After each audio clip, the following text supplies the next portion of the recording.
Clutching games is one of the most important aspects of Hypixel bed wars. Not only will your bed get broken very often when you're playing, you'll sometimes face very skilled opponents that also know what they're doing when they're trying to clutch your game. If you've clicked on this video, you've probably lost a clutch to someone very good recently. Now, there are a few things you can do to maximize the chance you have of winning a clutch against good players. The first strategy is mid control.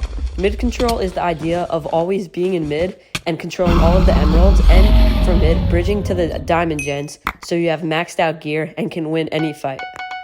This strategy is useful when fighting hackers and sweaty players because you can beat a hacker who is b-hopping and using anti-KB on you by just plainly outgearing them and getting them in a closed space. Some good maps to have mid control when clutching are Akil, because you can bridge to the diamond gens very easily from mid, and Lighthouse, because mid is very simple and easy to get to, and diamond gens are not far from each base, and every time you go to a base, you can collect the diamond gen next to it. Now, an important thing that you need to take notice of when clutching a game is the amount of people in the game. If you're the only person in the game and your opponent has a bed, they're going to be consistently coming after you and never giving you any time to breathe or be alone, so you need to be ready to make quick stops and never wait too long in a base, because then they'll get you cornered. If you can outgear them, then take fights, but never take too many fights close to their base because you might not have time to gap before you respawn. This brings us to another important point, healing. Healing is normally thought of as just gapples, and you want to have at least 5 gapples on you when clutching. 3, like 2 are fine, but just as many as you have.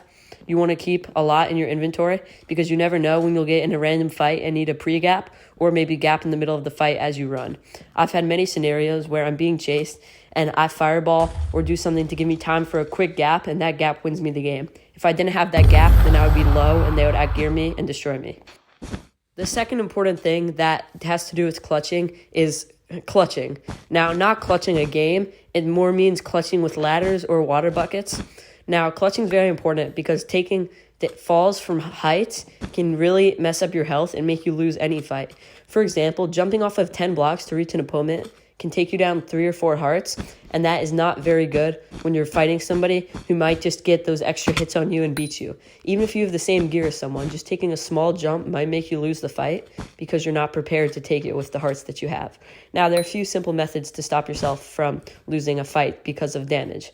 First, you can use ladders, which just, if you place them on the right spot in the block, they can very useful to assist you when you're fighting someone. All you have to do is ladder clutch, maybe out of the fight if you're being chased, or maybe ladder clutch into the fight to take no damage and to get a good spot on your teammate. Another important part of ladders is that when you're crouched on a ladder, you don't take knockback. This can be utilized on bridges and when you're in a fight that involves knocking your opponent off the edge without taking knockback yourself. The second method is, as I said, water buckets. Water buckets only cost 2 gold and are very useful to either slow down your opponent who's chasing you if you jump and place them on the ground, or it can be used as you place under you to water MLG and save you a lot of fall damage.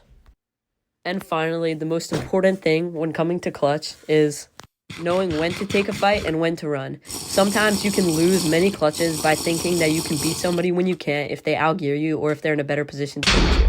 For example, if somebody's invising you and you stay and fight them, that's not going to work. Like that's not going to do anything good for you if you just blow a good clutch that you were very well prepared for by taking an unnecessary fight that you weren't ready for. Always know when to run away and re-gear and stack up to fight them again, or when to take the fight. Some good times to take a fight is when the opponent's low from fall damage, or if you have high ground on them. Not very well-known mechanic is if you jump from a high place and land on someone, they'll take way more knockback than you'll take. This can be very useful. For example, if you're on top of a building or a pillar and you jump down, your opponent will be knocked far and you will barely move at all. This is an easy way to start a combo and to beat people that gear you better. If you enjoyed this video and it helped you learn how to clutch, make sure to subscribe because I'm going to have more tutorials like this out in the future.